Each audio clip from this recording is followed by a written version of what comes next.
बिस्मिल्लाहिर्रहमानिर्रहीम। अस्सलाम वालेकुम नाज़रीन, सोजरो न्यूज़ में भली कार। मीरपुर माथेलो में सोजरो न्यूज़ रिपोर्टर मोहम्मद हनीफ सूमरो मूजिब सोशल एक्टिविस्ट फोरम पाकिस्तान के मरकज़ी सीनियर वाइस चेयरमैन ज़मीर हुसैन महर के मालोट समाजी अगवान मोहम्मद शाबान महर के गोठ के वडेरे पारां कूड़न केसन में फासाइण की धमकियन खिलाफ सोशल एक्टिविस्ट फोरम पाकिस्तान के chairperson Zara Baloch, general secretary Ghulam Rasool Kolachi, advocate Tariq Khan Bhojdar और बेन पारा मुज़म्मती बयान जारी कंदे चयो था ज़मीर हुसैन महर के मालोट मथा लगायल इल्ज़ाम बेबुनियाद आहिनि। गोठ जा वडेरा संदस जे समाजी खिदमतन में ड्रिनल आहिनि, उन करे खेस कूड़न केसन में फासाइण चाहिन था, जंहिंजे सख्त लफ्ज़न में मुज़म्मत कयूं था ऐं मथा लगायल बेबुनियाद ऐं मन घड़त इल्ज़ाम के पुण रद्द कयूं था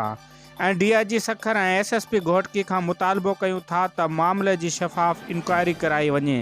न त ॿी सूरत में पूरे सिंध अंदर एहतजाज जो सॾु ॾिनो वेंदो।